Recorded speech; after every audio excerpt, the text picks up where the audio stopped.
Je me présente, je suis Amélie Normand, directrice de l'Association forestière du Sud du Québec. Je vous souhaite la bienvenue à cette web conférence intitulée Forêt privée et forêt urbaine des alliés pour les changements climatiques. Cette belle web conférence-là est organisée dans le cadre de la campagne S'enraciner dans l'avenir, qui est une campagne de sensibilisation là, sur les forêts de la Montérégie. Qui a pour but, là, évidemment, de sensibiliser les propriétaires et les accompagner là, dans la gestion durable de leur forêt. C'est possible aussi grâce au financement là, de l'entente sectorielle de développement de la forêt Montérégie, de l'Agence forestière de la Montérégie et du gouvernement du Québec. Donc, ce soir, vous aurez la chance d'assister, d'échanger avec des partenaires du milieu forestier et de visionner aussi trois extraits là, du documentaire Forêt urbaine qui a été réalisé par Anne-Marie Rocher. Présente à l'instant, je vais laisser les panélistes se présenter. On va peut-être commencer par Monsieur Messier. Oui, bonsoir tout le monde. Ça me fait plaisir de vous voir en virtuel. On aurait aimé ça vous voir en personne, mais ça sera pour une prochaine fois. Vous me connaissez peut-être, moi je suis professeur d'écologie forestière là, depuis 92, donc ça fait très longtemps à l'Université du Québec à Montréal et depuis une dizaine d'années, je partage entre l'Université du Québec à Montréal et l'Université du Québec en Outaouais. Et je m'intéresse beaucoup à la gestion des forêts, pas seulement publiques ou privées, mais aussi à la gestion des arbres et des forêts en milieu urbain et périurbain. Et je vais peut-être terminer en disant que j'ai une chaire de recherche du Canada sur la résilience des forêts face aux changements globaux. Et donc, je m'intéresse beaucoup à savoir qu'est-ce qu'on peut et doit faire pour maintenir nos forêts en santé face aux menaces climatiques, insectes, maladies, etc. Je suis certain qu'on va en discuter ce soir. Merci, Monsieur Messier. Je laisserai la place à nos amis du groupement forestier des cantons. Nous avons Simon Chouinière et Mégane à côté. Donc, je vais... Je vais y aller, je vais laisser Simon se présenter par la suite. Moi, je suis ingénieur forestière au groupement forestier des cantons depuis 2021. Nous, concrètement, là, en tant que groupement forestier, on aménage les forêts privées en Montérégie puis en Estrie. Concrètement, notre rôle d'ingénieur forestier, c'est de s'assurer d'aménager la forêt pour améliorer la résilience puis la résistance de nos forêts face au changement climatique. On est content de faire partie du panel ce soir là, de l'association. Merci d'être là. Monsieur Chouinière. Oui, bonjour, Simon Chouanière, ingénieur forestier au Groupement des cantons également.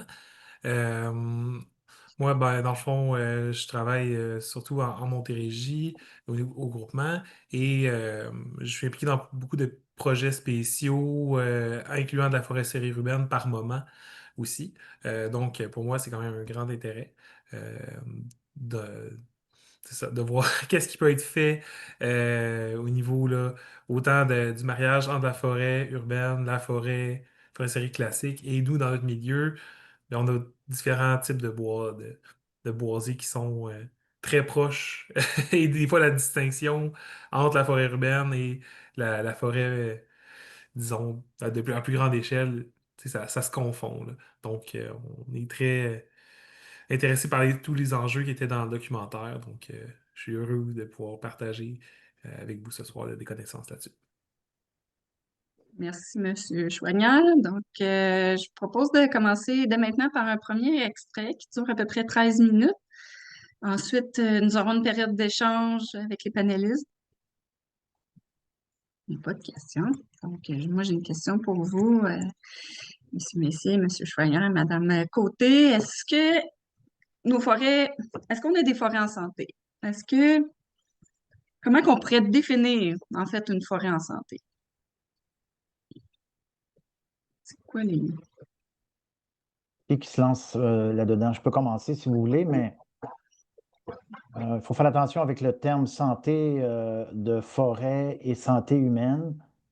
Souvent, on fait des comparaisons et ce n'est pas tout Hmm. à fait semblable. Vous savez, il y a beaucoup de perturbations dans les forêts des arbres qui meurent, des arbres qui tombent. Dans les forêts boréales, il y a même des feux.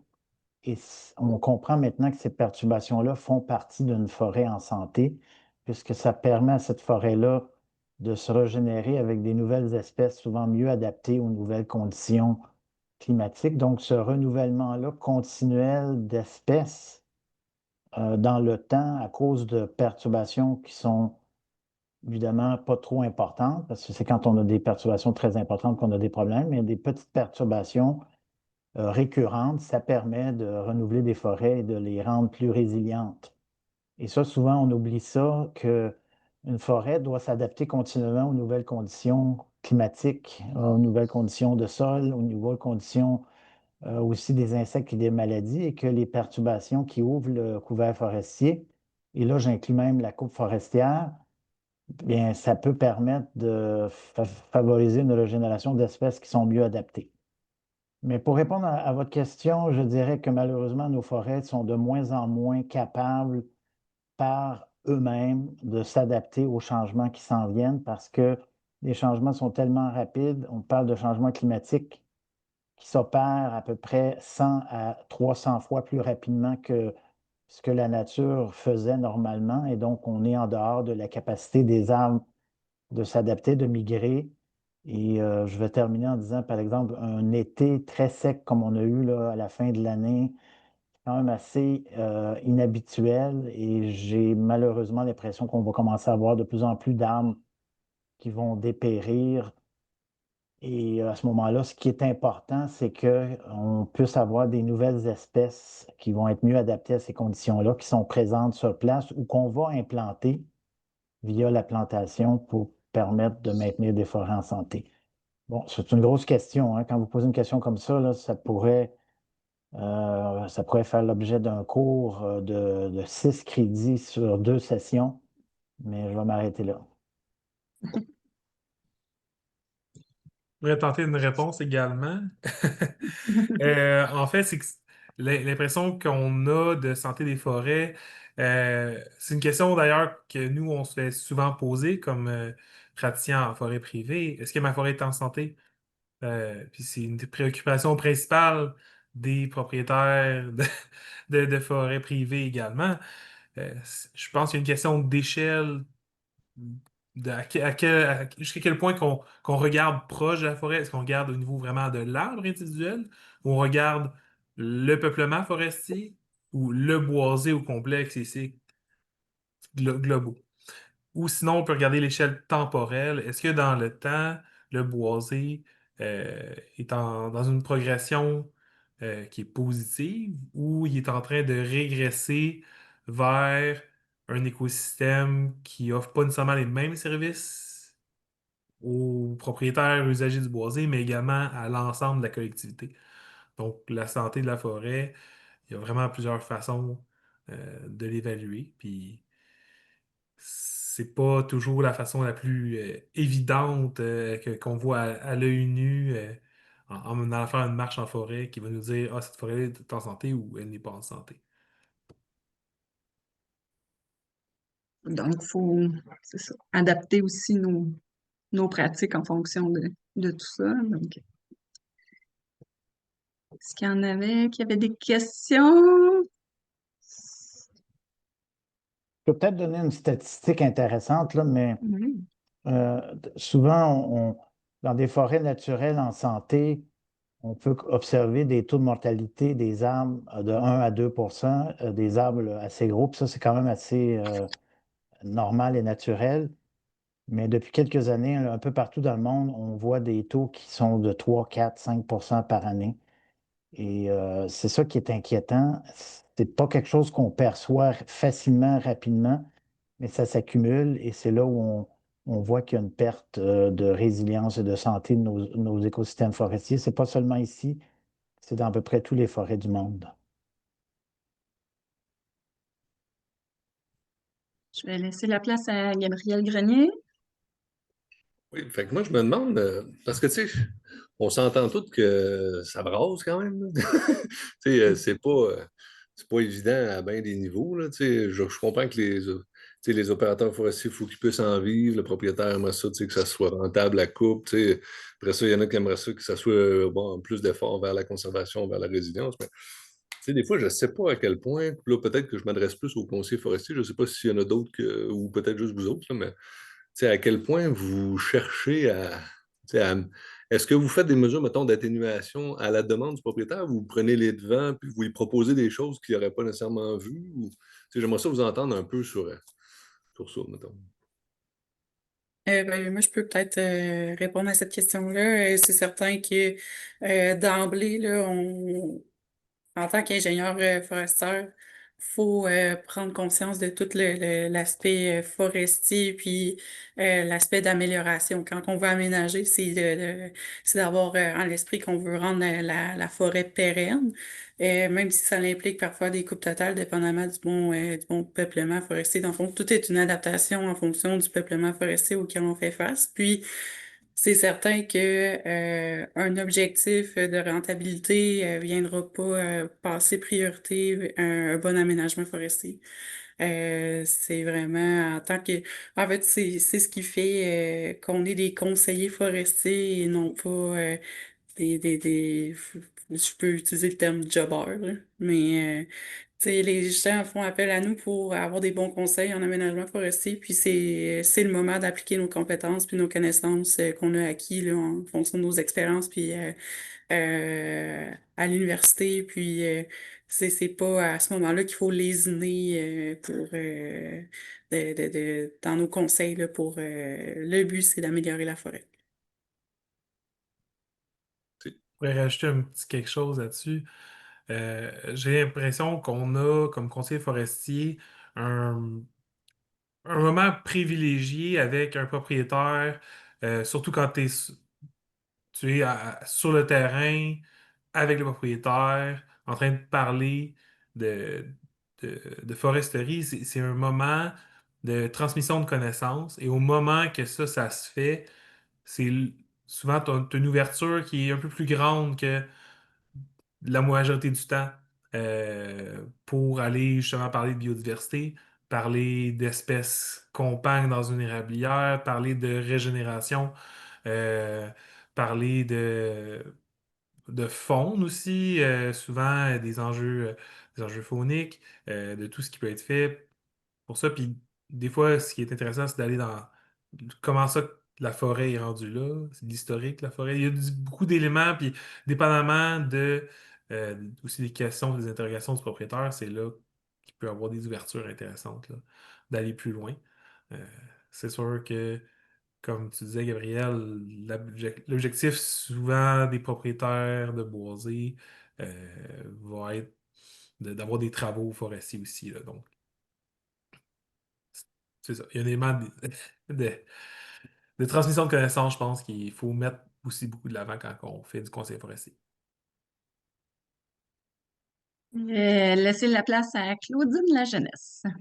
Oui, Claudine la jeunesse de l'Agence spatiale de la Montérégie. Ben, écoutez, c'est une question qui peut s'adresser autant à Christian qu'aux gens du groupement. Ben, est-ce que vous sentez que les propriétaires ont des préoccupations vis-à-vis du changement climatique? Tu sais, on en parle beaucoup. Est-ce que vous sentez qu'ils sont autant préoccupés sur l'avenir de leur forêt, sur, tu sais, avec ce qu'on a vécu, comme Christian mentionnait, la sécheresse qu'on a vécu cet été? Nous, ça nous inquiète beaucoup. On a vu des arbres sécher complètement durant la saison. On ne sait pas si ces arbres-là, est-ce que c'est des embolies, etc. Est-ce que vous sentez que de plus en plus des préoccupations vis-à-vis de ça, puis que les gens ils tentent justement d'aller chercher de l'aide auprès des conseillers, auprès des professionnels, dans le fond? Est-ce que vous en parlez souvent? Est-ce qu'ils vous en parlent beaucoup là, par rapport à ces changements-là? Et si je peux y aller rapidement, là, totalement, totalement. C'est l'approche que les gens ont envers nous, là, c'est d'avoir surtout des conseils, puis les gens veulent que leur forêt dure, tu sais, ils veulent que, autant que nous, là, que leur forêt soit pérenne, puis euh, quand un propriétaire nous appelle, c'est justement, il est au courant. Bien souvent, moi, ce que je me rends compte, c'est que les gens se tiennent au courant, s'informent. Puis, nous, on est là pour répondre à ces questions-là. Mais d'emblée, totalement, oui, les gens sont au courant. Ben, en fait, ont déjà effleuré le sujet en surface. Je ne sais pas si Simon, tu voudrais compléter. Ouais, ben, un peu plus tôt que je parlais de la perception de la santé, c'est de forêt ou de la perception du changement climatique, c'est à l'œil, tu ne le vois pas le changement climatique. Tu vois la météo, tu en entends parler, puis là, cet été, on a eu quelque chose. Tu sais, c'est peut-être aussi euh, est-ce que ça fait partie de la normalité ou pas? Ce que les gens nous parlent beaucoup, c'est les préoccupations. Là, la grille du frein, nous, dans notre secteur, c'est très intense. C'est au niveau de la Montérégie. Et là, ça se déplace vers les cantons de l'Est, à partir des villes, vers les milieux plus boisés. Euh, et ça, c'est très visible comme perturbation parce que les gens qui vivent dans le sud du Québec, ils ont des forêts feuillues dans lesquelles avoir, comme Christian disait, 5% de mortalité, ça paraît. Un boisé qui a 30% de frêne, que tous les arbres sont morts. La perception à l'œil, tu le vois tout de suite, là, c'est que. Puis là, le niveau de gravité dans la tête des gens devient élevé, mais il y a une question de culture forestière qui est pas peut-être pas autant développée en Montérégie, donc les gens veulent pas nécessairement. euh, Ils voient un armoire, ils veulent pas nécessairement le couper, mais là, ils envoient 10 000. Là, c'est sûr que ça change. Mais les changements climatiques, on se fait poser des questions régulièrement là-dessus aussi. Euh, Puis c'est Peut-être souvent, ça vient peut-être souvent, il y ajouter, a une perturbation, puis là, ils cherchent une solution. Puis c'est là qu'ils vont nous voir souvent. juste pour répondre à Madame la Jeunesse, on vient juste de publier un article qui faisait un sondage à travers le Canada des propriétaires de forêts privées sur ces questions-là. Puis la réponse était oui, les gens sont de plus en plus inquiets, mais se sentent un peu dépourvus par rapport à ce qui se passe. Et j'aime bien le terme changement climatique, mais si c'était seulement les changements climatiques, je serais moins inquiet parce que quand on parle d'agril, de maladie corticale du hêtre, c'est pas directement causé par les changements climatiques, c'est plus nos échanges commerciaux qui nous amènent des bébites ou des maladies d'Asie, d'Europe. Et ça devient de plus en plus important. Et je vous dirais qu'on travaille fort pour essayer de développer des outils. On est en train de développer tout un kit là, pour regarder c'est quoi les vulnérabilités qui risquent d'arriver dans vos forêts dans les 30 prochaines années et quel genre d'aménagement et d'espèces devraient être peut-être favorisés pour augmenter ce qu'on appelle la résilience, donc cette capacité-là des forêts de se maintenir des fonctions désirées. Et je pense que malheureusement, on est rendu de plus en plus à devoir intervenir si on veut maintenir nos forêts, parce que dans certains cas, si on ne fait rien, on va avoir des taux de mortalité qui augmentent. Et les espèces qui vont se régénérer, ça va être des espèces qui sont présentes sur place, qui sont souvent mal adaptées à ce qui s'en vient en termes de changement et qui vont continuer à dépérir. Donc, l'idée d'adaptation, on en parle de plus en plus, va devenir probablement quelque chose que tout le monde va discuter là, dans les prochaines années.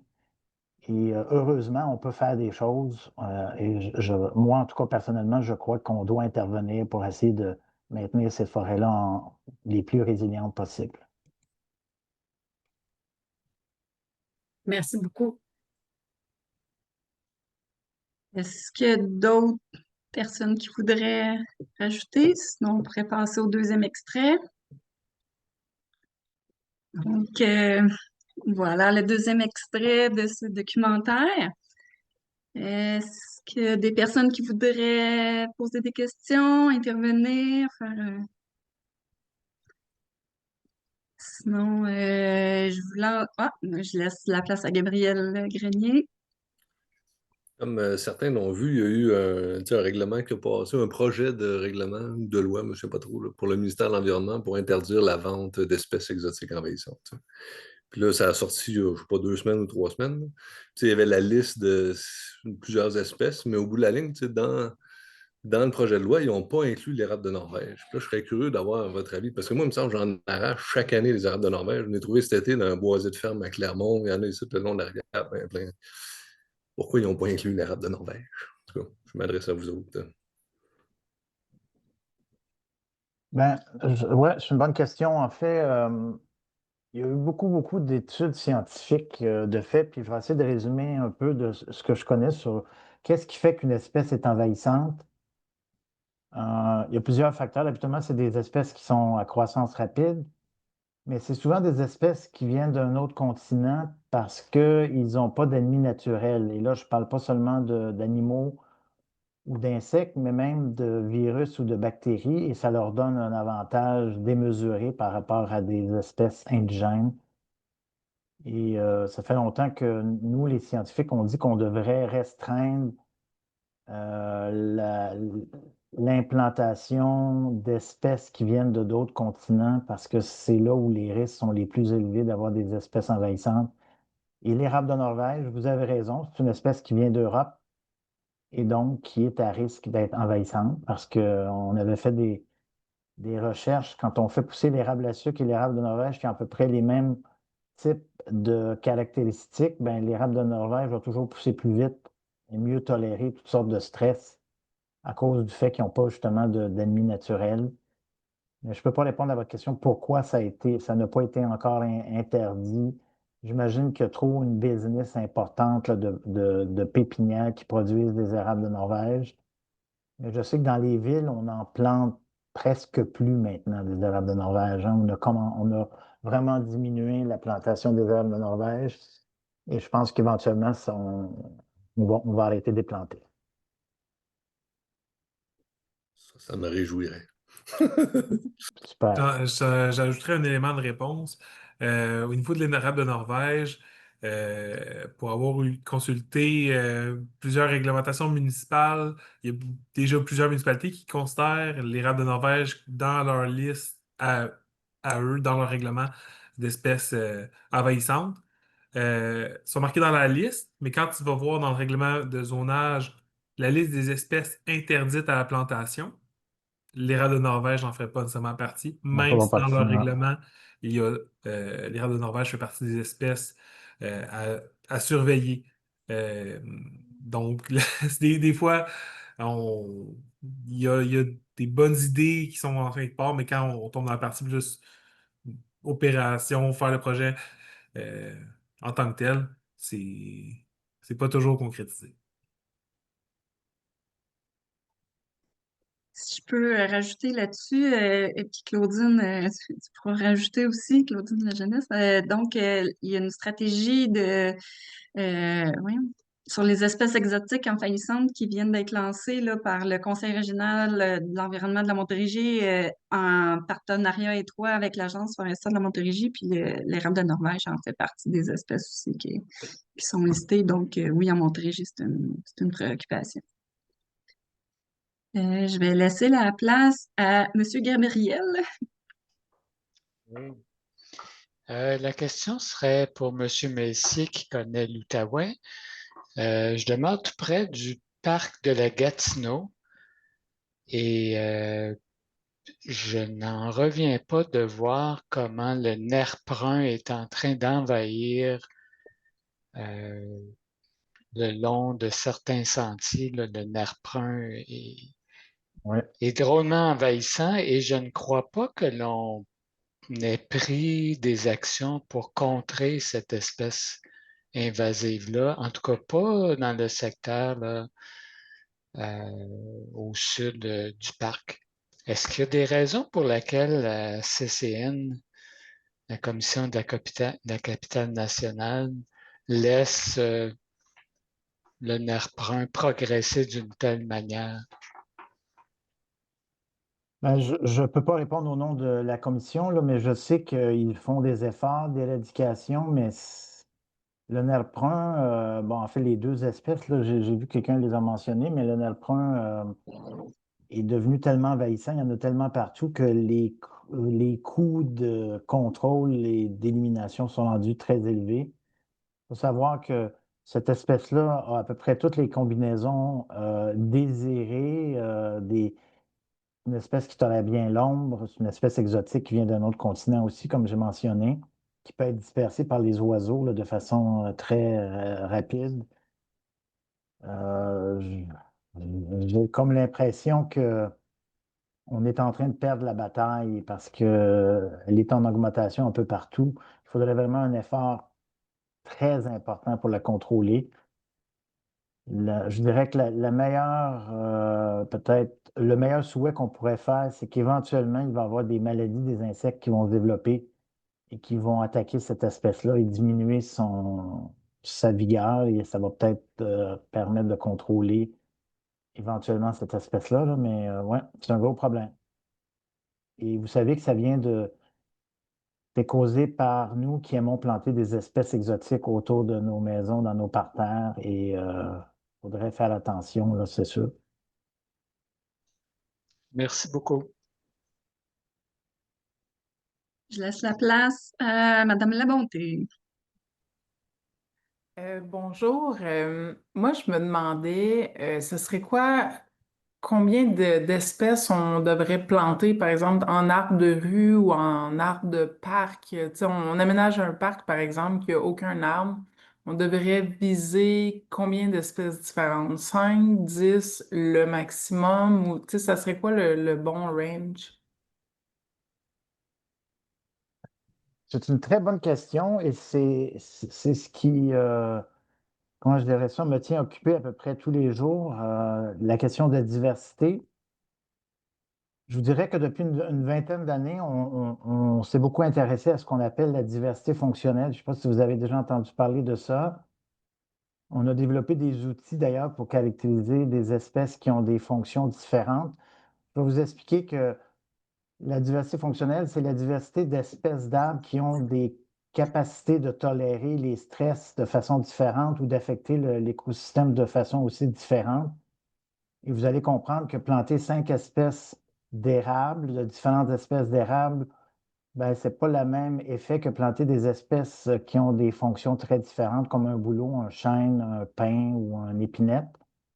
Et de plus en plus, on favorise ce qu'on appelle une diversité fonctionnelle d'espèces plus que seulement une diversité d'espèces.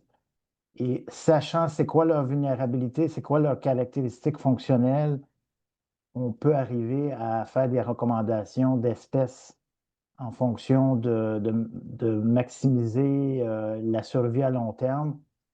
Je ne dirais pas qu'il y a un nombre idéal d'espèces, mais je dirais que dans une rue ou dans un parc, en bas de 4 espèces qui ont des fonctions différentes, on est à risque. Donc, je dirais toujours d'essayer d'aller avoir au moins 4 espèces avec des fonctions assez différentes. Et à ce moment-là, je fais l'analogie avec votre portfolio de retraite, hein. On vous dit de diversifier dans des domaines économiques différents, mais c'est un peu la même chose. On va peut-être perdre une espèce, mais même si on perd une espèce à tous les 30 ans, on va conserver quand même un certain nombre. Et plus il y a une diversité d'espèces, plus les arbres ont tendance à être résilients aux insectes, aux maladies. Donc, au moins 4, le plus grand nombre possible, mais bon, je dirais que rendu à 10, là, on est rendu probablement un maximum intéressant.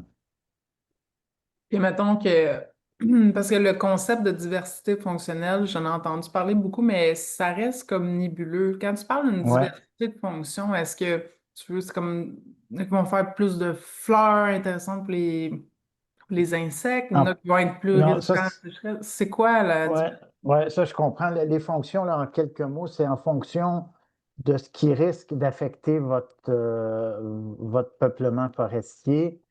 Habituellement, on ne regarde pas en termes de fleurs, mais en termes de capacité à tolérer la sécheresse, le vent, différents types d'insectes et de maladies. Et on va essayer d'avoir des espèces qui ont des tolérances très différentes à différents types de stress. Comme ça, on ne risque pas de les perdre tout en même temps. Et c'est surtout là-dessus qu'on joue au niveau de la diversité fonctionnelle. Mais vous avez raison, dans des forêts plus naturelles, on va peut-être avoir tendance aussi à ajouter des fonctions qui affectent le fonctionnement de l'écosystème, les pollinisateurs, la décomposition du sol. Mais à ce moment-là, c'est plus dans des parcs naturels ou des forêts naturelles. Mais dans des rues de ville, on va jouer plutôt sur des fonctions de tolérance au stress pour s'assurer qu'on ne va pas toutes les perdre en même temps.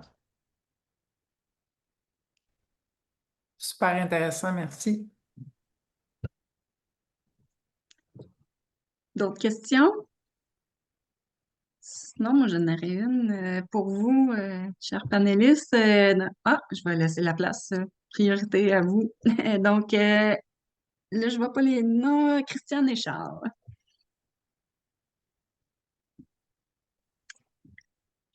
On vous invite à ouvrir votre micro, sinon on peut le faire. Attendez. Oui, là, est-ce que c'est bon? Oui, on vous entend bien. OK. Alors, la question, c'est, dans l'esprit qu'on vient de parler, si moi, on est dans un secteur où est-ce qu'on n'a que des freins et on sait qu'ils sont attaqués déjà en bonne partie, il faudrait appliquer, parce qu'on est dans l'esprit on est un groupe de citoyens, là, dans l'esprit de replanter, OK, c'est au bord du fleuve. Il faudrait aller avec ce que je viens d'écouter, avec la diversité fonctionnelle, c'est-à-dire au moins 4 autres espèces de plantes, d'arbres, avec les préoccupations de sécheresse, de maladies. Est-ce que c'est correct de dire ça? Oui, Question, oui, elle s'adresse à M. Christian, là. oui, oui, évidemment, mais il faut savoir c'est quoi les sols. Je n'ai pas mentionné les sols, là, mais évidemment, si pour des espèces qui tolèrent bien les sols, les pH. OK, Mais oui, ça serait une bonne idée de peut-être, c'est des milieux qui souffrent d'inondations de façon régulière. Souvent, c'est là où on trouve des freins. Ben, il faudrait avoir des espèces qui tolèrent quand même ces milieux-là. OK, Mais si c'est des milieux plus éloignés, oui, allez-y avec des espèces qui ont des fonctions très différentes. Je vous invite à m'envoyer un petit courriel. OK, Tapez mon nom, Christian Messier, vous allez trouver mon nom et puis mon courriel, puis je pourrais vous envoyer de l'information là-dessus. OK. Parfait, merci. Oui, je prends note. Mais justement, je reviens avec mon agrès du frein. Est-ce que Est-ce que c'est possible de mener un combat où on dit ils sont affectés, C'est- les soigner, là, c'est ça est-ce que c'est ben, possible? je vais laisser Simon répondre. C'est OK, probablement lui, notre conseiller, là, mais il y a des façons de les sauver. Ça coûte cher, par exemple. OK, OK, En fait, au niveau de boisés fortement affectés par la grêle du frêne, c'est sûr que en foresterie urbaine, quand on a un frêne sur un terrain ou quelques frênes ornementaux, on peut justifier des traitements par injection de frêne. Cependant, c'est un abonnement annuel ou bisannuel et ces traitements-là fonctionnent sur des frênes qui ont moins de 10 à 15 de défoliation. Donc, OK, aucunement affecté. Au niveau de votre d'un boisé, nous, au niveau du groupement ou même des conseils qu'on va émettre, c'est très rare qu'on va conseiller de garder des freins. On va conseiller de faire une récupération de ces arbres-là avant qu'ils meurent. Parce qu'une fois que les freins sont morts, euh, on a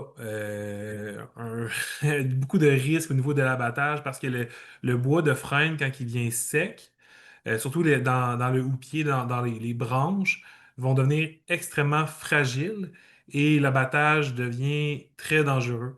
Si vous parlez d'un boisé de frêne, bord du fleuve, souvent c'est des 30-40% de frêne. Puis même au niveau de la CNSST, là, c'est pas permis de faire l'abattage manuel de ces arbres-là. Euh, ah ouais, donc, quand il y a trop de frênes morts, il faut procéder avec des abattages mécanisés pour être sécuritaire.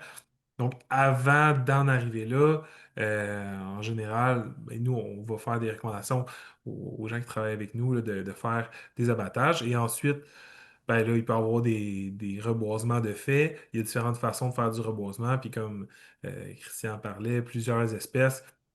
C'est assez intéressant euh, d'aller chercher. Puis c'est de voir en même temps qu'est-ce qui peut être fait comme différentes préparations de terrain, dépendamment c'est quoi les arbres que vous voulez replanter aussi. Le fait de récupérer les frênes avant de replanter des arbres aussi, ben, ça peut libérer de l'espace pour que les arbres poussent, là. Donc, il y a quand même, c'est des enjeux importants, c'est des projets dans lesquels nous, on accompagne des fois des propriétaires avec ça. Euh, mais c'est Mais sûr Simon, que peut-être juste ajouter que s'il y avait juste, je ne sais pas c'est combien de freins vous parlez, là, mais quelquefois, je sais que la ville avait fait des injections pour en conserver un certain nombre le plus longtemps possible, tout en plantant d'autres espèces pour favoriser le maintien d'une certaine canopée. C'est possible, bien que ça coûte quand même passablement d'argent. Mhm. Mais peut-être que vous pourriez en sauver une vingtaine, puis planter d'autres espèces, en enlever un certain nombre, puis s'assurer que lorsque les nouvelles espèces sont bien en bonne croissance, ben là, d'enlever les frênes qui restent. Mhm. Je vois une question dans le chat là, de Gabriel Grenier. Les prix pour l'injection de triazin, là, c'est plusieurs centaines de dollars là, pour Mhm. chaque arbre. Par arbre. Par arbre. Oui, tout à fait. Mhm. Ouais. Quand même des coûts importants. Puis les succès ne sont pas assurés aussi, hein? En Ça, c'est l'autre plus. problème. Ouais. Ouais. Juste un détail, vous avez parlé de 10 à 15 de défoliation. Ben, dans le fond, c'est que les traitements de triazin là, pour la grille pour éviter que la grille du frêne puisse se développer dans l'arbre, Mhm. si la grille a déjà envahi complètement l'arbre, le fait d'injecter du triazin à l'intérieur, souvent le dommage est déjà fait et le déclin va être ralenti, mais il va euh, quand même décliné, là. Donc, c'est là que le traitement est moins efficace. C'est sûr que il y a- moi, j'ai pas de, je suis pas un scientifique, je suis un praticien. C'est des choses qu'on remarque quand on le fait. Moi, j'ai travaillé en foresterie urbaine aussi, et c'est ça qu'on constatait là, à la ville de Saint-Jean-sur-Richelieu, où est-ce que j'avais travaillé là-dessus justement, là. Mhm. Mais c'est sûr que si vous parlez d'un boisé en tant que tel, je pense que l'idée de commencer à introduire des nouvelles espèces, ça peut être fait. Il faut juste garder en tête que si vous faites des plantations, et après ça, une fois que les plantations sont faites, vous voulez faire l'abattage sécuritaire des frênes pour éviter les enjeux de sécurité, ben le fait d'avoir planté des arbres ça se peut qu'ils soient endommagés lorsque les frênes vont se faire abattre, là. Donc, c'est un peu là la question de comment est-ce que vous voulez aborder le projet. Est-ce que c'est un abattage, ensuite un reboisement, ou reboiser et laisser la nature faire, laisser les freins se dégrader? C'est juste que point de vue, sur un point de vue sécurité, c'est pas recommandé de laisser des freins morts à proximité de sentiers. Il y a eu plusieurs cas de blessures et de mortalité liées à des freins qui tombent sur des gens dans des parcs. Euh, donc, moi, je ne recommanderais pas de laisser des frênes morts comme chicophoniques, là. C'est pas nécessairement des très bons chicophoniques, à moins qu'ils soient à 40-50 mètres de votre sentier pédestre. Là, il peut bien rester là. Mais si c'est proche d'un sentier, peut-être pas y penser. Peut-être penser à les enlever là, avant qu'ils tombent. Mhm. Merci. Pour en revenir au choix des espèces, il y a des guides qui existent. L'Agence forestière de la Montérégie a fait un guide sur les changements climatiques. L'Association aussi forestière, notre collègue Mélanie en a fait un aussi. Fait que ça, c'est tous des liens là, qu'on pourrait vous partager là, demain, là, ou en tout cas cette semaine, on pourrait vous envoyer un courriel à tous là, pour les liens vers ces guides-là également, là, pour choisir les bons arbres. Et vous Donc, dire qu'on vient d'avoir une subvention de la Fondation de la Faune, le Groupement forestier du Québec et une des compagnies là, avec lesquelles j'ai parti, là, Habitat, pour essayer de quantifier la diversité fonctionnelle des différentes forêts privées du Québec pour arriver à faire des recommandations sur une diversification pour l'ensemble des forêts privées. Donc, regardez, là, vous allez en entendre parler dans les prochains mois. OK. super, je vois le temps qui passe. Je vous invite à visionner le dernier extrait. Donc, on vient de... C'était un dernier extrait de ce documentaire qui est Forêt urbaine. Je vois qu'il y a déjà des mains levées. Tantôt, il y avait Christiane Deschamps. Est-ce que c'est une main de tantôt ou c'est une nouvelle main? Non, non, c'est terminé pour moi. D'accord. Je vais laisser la place à Madame Marie-Pierre Labonté. Oui. Donc, ben moi, j'ai effectué des travaux d'agroforesterie et de reboisement. Puis, j'ai eu un contrat où on a implanté une micro-forêt à Montréal. Puis c'est un concept qui est comme qui a un buzz autour de ça. J'ai des réticences, mais en même temps, j'aime le fait, comme Christian le mentionnait dans le vidéo, c'est que tu sais, les arbres aiment grandir en groupe, tu sais, puis ces concepts de micro-forêt-là, c'est qu'on va planter quasiment une quinzaine, vingtaine d'espèces d'arbres ensemble. Fait qu'on crée vraiment comme un petit écosystème forestier qui à la suite du vidéo qu'on écoute, ça me confirme un petit peu c'est ce que je pensais que c'était bien. Mais c'est surtout en termes de densité que je trouve ça inquiétant. Tu sais, ça a été. J'ai planté jusqu'à 3 arbres au mètre carré. Donc, tu sais, on se trouve avec une densité de 30 000 tiges à l'hectare. C'était pas un hectare, bien sûr. Mais en termes de foresterie, ces arbres-là, est-ce qu'ils vont être solides? C'est sûr qu'à terme, à maturité, je comprends bien qu'il va y en avoir beaucoup qui vont mourir parce que l'écosystème ne peut pas soutenir 3 arbres au mètre carré. Mais en termes d'entretien puis de sécurité, qu'est-ce que vous en pensez?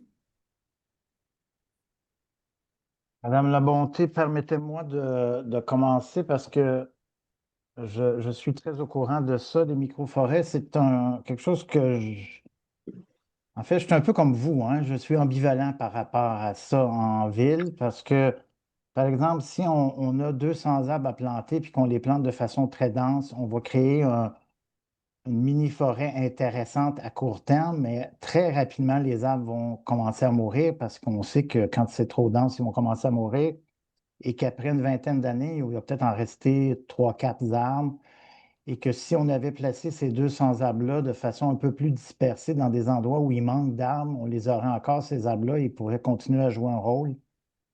Donc, moi, quand je disais qu'il ne faut pas planter des arbres tout seul, c'était vraiment avec l'idée qu'on peut planter plusieurs arbres dans un rayon de 2, 3 mètres et créer un genre de, de communauté d'arbres, mais pas dans une densité comme je vois dans les micro-forêts et aussi planter des arbustes et autres végétations autour pour créer un écosystème.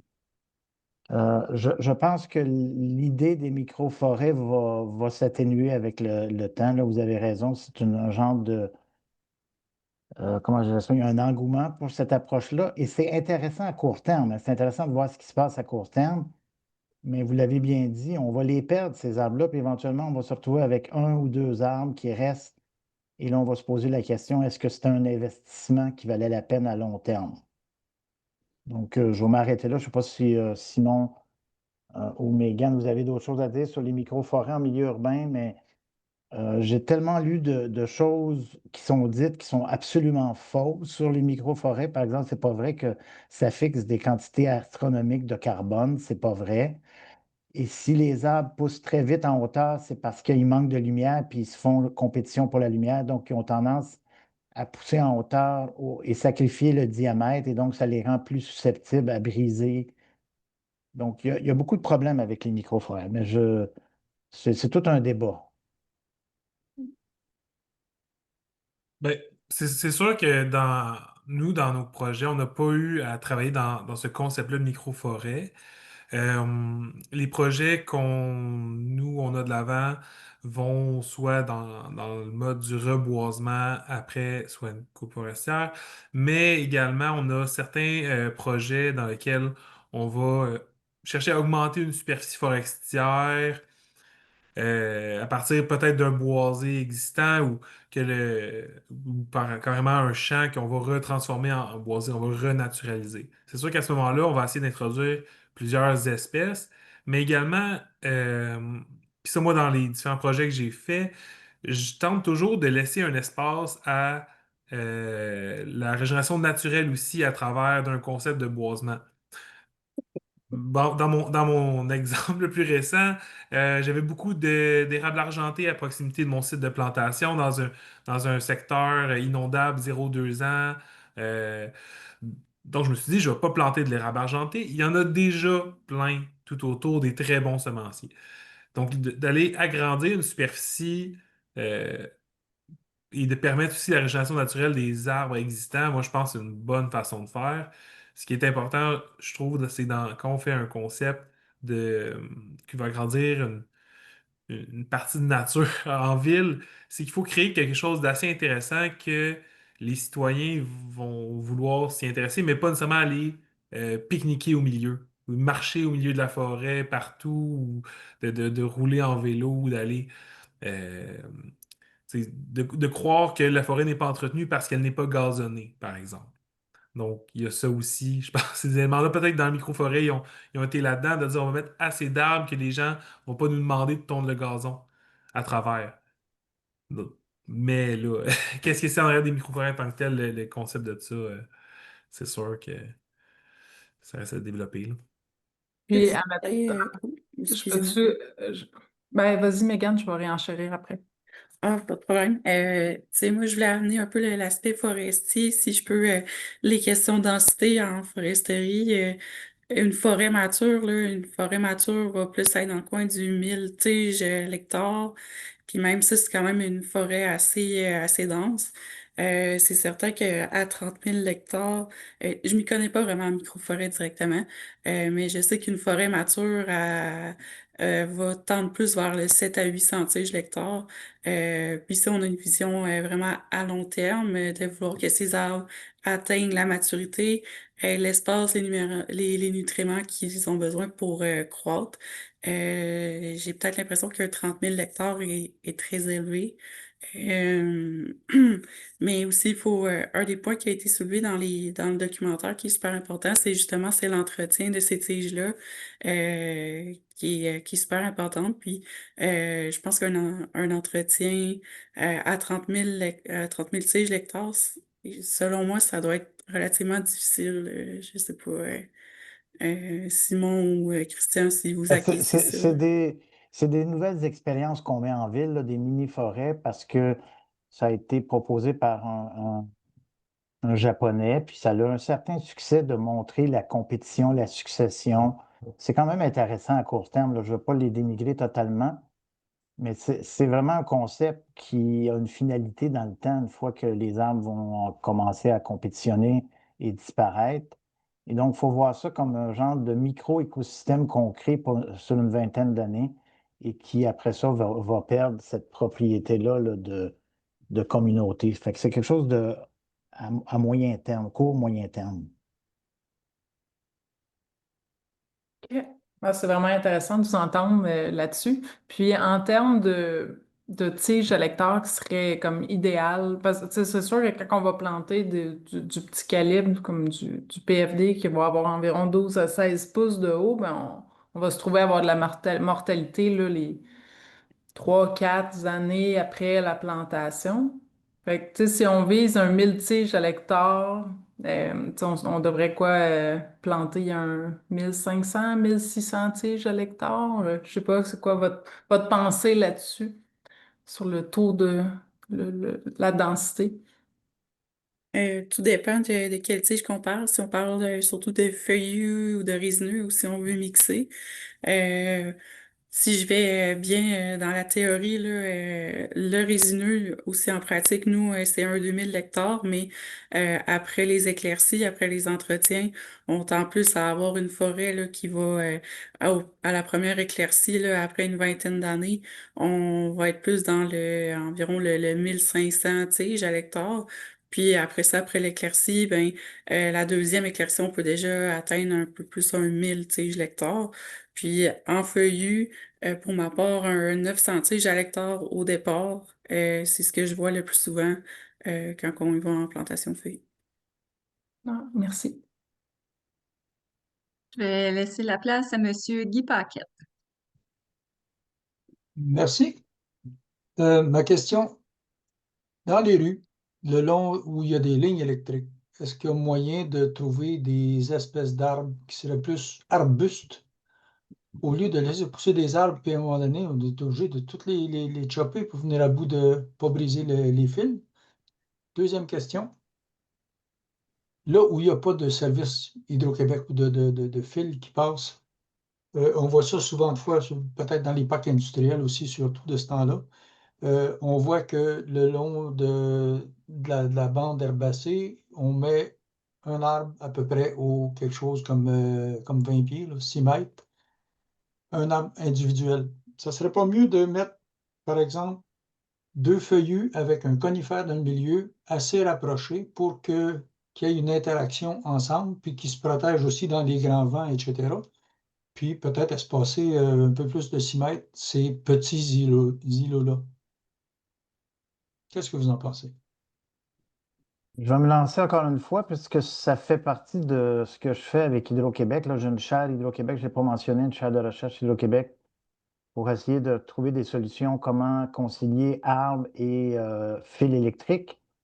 Et vous avez entièrement raison. Là, ça fait longtemps qu'Hydro-Québec suggère de planter des petits arbres là, en dessous des fils électriques. Comme ça, il y aurait moins besoin de les élaguer.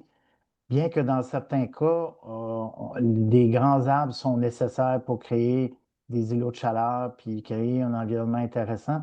Donc, on a commencé un projet où on essaie de voir comment on pourrait guider la forme des arbres très tôt avant de les élaguer pour créer des cimes plus en V de façon naturelle pour des arbres à grande dimension qui exigeraient moins d'élagage, moins de coupe et qui permettraient d'avoir des arbres qui ont une meilleure forme, une meilleure stabilité.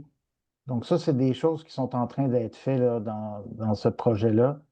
Et pour la deuxième question, vous avez entièrement raison. C'est exactement ça que je disais dans le film. On devrait essayer arrêter d'essayer d'isoler les arbres peut-être à toutes les 6 mètres, comme vous disiez, 7 mètres, puis créer des petits îlots, pas seulement des gros arbres, avec peut-être des petits arbustes, des mélanges, recréer un peu ce que la nature a toujours fait, parce que toutes nos recherches démontrent que des communautés d'arbres, d'espèces différentes, qui ont des fonctions différentes, vont créer ce qu'on appelle une complémentarité et vont avoir tendance à mieux utiliser les ressources, à mieux résister à toutes sortes de perturbations, le vent, les insectes, etc. Et ça, c'est quelque chose qu'on essaie d'implanter dans les villes et qui, je pense, on va voir de plus en plus dans le futur. Merci. J'ai fait l'expérience dans une de mes haies brise-vent chez moi. Ça fonctionne deux, bien, hein? oui, 2 feuillus puis un conifère au Absolument. centre. Puis ça marche numéro 1. Je ne vois pas pourquoi les villes Ouais, n'utiliseraient pas ça.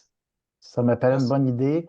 Quelquefois, les conifères, on les évite pour des questions de sécurité, visibilité, s'il y a des voitures, etc. Donc, il faut faire attention avec les conifères quelquefois. Mais dans des parcs, ça serait idéal, c'est sûr. Merci beaucoup. Ben, j'aimerais ajouter un petit quelque chose, parce qu'en fait, quand on va dans des forêts plus matures, on peut souvent remarquer qu'il va y avoir plusieurs hauteurs de végétation, plusieurs strates de végétation dans une forêt. Dans- et, et quand on fait des aménagements urbains, souvent on va dire on va mettre juste des arbres, ou on va mettre juste des arbustes, ou juste... Et souvent, ils vont comme tous ensemble. Donc, oui, d'aller chercher plusieurs niveaux à travers une plantation euh, va également donner là, une impression de toujours avoir du boisé, même quand la plantation va devenir plus mature, avec les arbres qui montent en hauteur. Ça prend quand même quelque chose au niveau du sol, surtout des arbres feuillus à grand déploiement. À un certain moment donné dans sa vie d'arbre, il va avoir juste un long tronc surtout c'est ça, un feuillu, puis on va voir à travers donc l'effet pour aller cacher du vent ou des odeurs ou du visuel, ben, il ne servira plus, là. Donc, c'est intéressant, je pense, d'aller chercher justement une diversité de hauteurs dans les espèces aussi. Intégrer des résineux, c'est très intéressant aussi, parce qu'ils vont garder les feuilles toute l'année. Donc, Je vais laisser la place à Christiane Charles. OK, non, c'est simplement un commentaire. Attendez, est-ce que ça marche le micro? Oui, c'est bon? À cause de ce que je viens d'entendre, de tout ça, de quelques personnes, le commentaire, c'est ça. Voyons, lors d'un voyage en Angleterre, ça me frappait comment c'était des îlots d'arbres. D'abord, c'est très esthétique et à cause de ce que le monsieur a dit, là, on comprend maintenant l'importance de ça. Eux, en tout cas, ils semblent de l'avoir compris pour permettre justement le succès de l'ensemble des arbres. Et moi, ça me frappait parce que on voyait ça beaucoup dans les parcs. Tu dis, il y a plusieurs arbres qui donnent l'impression d'en être un, mais en même temps, c'était toujours très beau parce qu'il y avait un regroupement, mais la façon dont c'était organisé, c'était... Alors, je trouvais ça intéressant ce que M. Christian dit, c'est comme ça nous fait comprendre pourquoi on peut regrouper des arbres et que ça va avoir beaucoup plus de succès qu'un simple arbre le long de la rue, bon, etc. C'était juste un commentaire. La ferme. Comment? Non, mais Je pense vous qu'on a. avez raison. J'imagine qu'en Angleterre, évidemment, ça fait beaucoup plus longtemps que nous qui font ça et ont observé ce même phénomène-là, mais de planter des arbres en îlot, en communauté, c'est une approche intéressante et je pense que c'est quelque chose qu'on va voir de plus en plus là, parce que je pense qu'on commence à réaliser que c'est peut-être la meilleure approche. Mhm. Voilà. Autre chose à rajouter? Sinon, peut-être je laisse encore quelques instants voir s'il y a des mains levées. Sinon, on va conclure notre belle soirée. Donc, ce qu'on en comprend avec ce documentaire-là de forêt urbaine, c'est peu importe l'endroit où l'arbre est planté, il est important, que ce soit en milieu urbain, que ce soit en forêt privée, donc peu importe. Et ce qu'on voit aussi, surtout à la fin du documentaire, on voyait bien là, la connectivité entre tous ces massifs forestiers-là est vraiment important. Puis dans le sud du Québec, en Montérégie, je pense que c'est vraiment important. Fait que autant en ville que c'est important de planter des arbres, s'assurer d'avoir des bonnes espèces, puis autant en forêt privée, là, d'avoir des aménagements qui nous permettent, là, c'est ça, de relier tout ça, d'avoir des belles forêts en santé et tout ça. Moi, ce que je voudrais vous dire aussi en terminant à tous, c'est qu'il y a des experts qui sont là pour veiller à notre forêt, donc que ce soit des chercheurs, comme tu disais Simon tantôt, des praticiens, des gens qui sont sur le terrain, des ingénieurs forestiers, toute leur équipe technique, techniciens, géométriciens, biologistes et autres, là, tout le monde sont là, pour qui ont à cœur la belle forêt. Fait que faites affaire avec vos conseillers forestiers, avec vos experts dans le milieu forestier. Il y a des gens dans les villes aussi qui sont là pour vous aider. La technologie est là aussi, hein, Monsieur Messier, vous l'avez mentionné, SimCity, c'est un exemple. Toutes les couches LIDAR maintenant, on n'avait pas ça vous le 10 ans, ça se développe à vitesse grand V, donc tout ça là, pour le bien-être de nos forêts aussi, pour surveiller aussi nos forêts avec les espèces exotiques envahissantes. Donc voilà. Là, je vois qu'il y a 2 autres mains levées, peut-être Non, moi, j'ai dernier. fini. Non, moi, excusez, j'ai fini. C'est bon, Monsieur Paquette. Oui, Monsieur Messier a parlé tantôt d'un document qu'il pourrait envoyer. Est-ce que c'est possible de l'envoyer à tout le monde ou j'aimerais l'avoir, le document que vous parliez pour... Peut-être te l'envoyer à Amélie, puis tu peux l'envoyer à tout le monde, c'est ça? Oui, oui. Parfait. On va s'occuper de ça. Merci. Ça va être plus simple. Marie et moi, on se prend note de ces documents-là. On va vous envoyer là, plein de beaux liens pour ça. Ça sera peut-être pas demain matin à 8h30, là, mais au cours des prochains jours, on va vous envoyer ça. En terminant, je voulais vous mentionner que le documentaire Forêt urbaine, bon, vous avez eu la chance de voir des extraits aujourd'hui, mais éventuellement, ce documentaire-là, M. Messier, vous me disiez qu'il était pour être éventuellement à la télévision. Fait que Oui, c'est ce que surveillez. Anne-Marie Rocher me disait, là, que ça va sortir à la télévision bientôt. Ouais. Fait que vous allez pouvoir voir l'entièreté. C'est un documentaire là, qui dure environ 1h30, donc qui est vraiment intéressant. Il y a d'autres aspects qu'on n'a pas eu la chance de parler aujourd'hui qui fait partie de ce documentaire-là, donc c'est à voir. Donc voilà. Puis bon, en terminant aussi, ceux qui ont besoin d'attestation, je vous invite à m'écrire directement là, mon courriel amélie.afsq afsq.org. Sinon, vous pouvez écrire à l'AFSQ, puis les courriels vont être dirigés. Là, on va s'occuper de faire les attestations. Merci beaucoup, Monsieur Messier. Merci beaucoup, Monsieur Chouanière et Madame Côté d'avoir été parmi nous pour cette belle soirée. Ça fait plaisir. Merci. Je vous souhaite Très à belle tous une belle discussion. soirée. Bonne soirée. Oui, bonsoir. Merci. Merci. Merci. Bonne soirée à tous.